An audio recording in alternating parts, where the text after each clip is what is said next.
fix ko pa lang. if necessary and if compliant with the Constitution, then yes. But I am of the opinion na napakasarap mo namin. Kaya definitely pumoto tayo at yes, i-favor isa lang ito.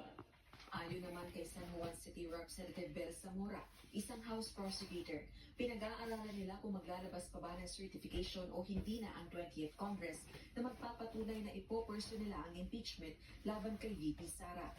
We haven't decided on whether to issue that. Maybe yung iba kasi sinasabi na pag Binili ko to sa Pilipinas. it will Maliit lang to dati. Ngayon, ang sikip na. an impeachment case filed in a different Congress and therefore Kaya, it violates the 1-year ban. kaya tinahi ko dito.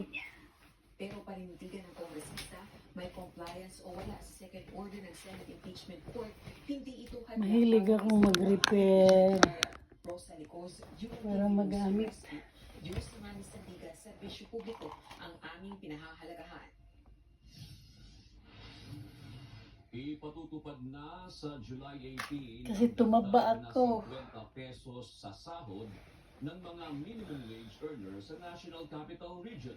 Ito'y matapos aprobahan ng NCR Regional Tripartite Wages and Productivity Board ang dagdag sahod. Batay sa bagong wage order, magiging 695 pesos ang minimum wage ng non-agriculture employees mula sa dating 645 Kasi pesos. tumaba ako, kaya pinix ko. Service retail establishments na may 15 pababa ng mga empleyado o manufacturing establishments na may 10 pababa na empleyado. Ito lang sikreto dyan, yan. 658 pesos Pinaluluwagan.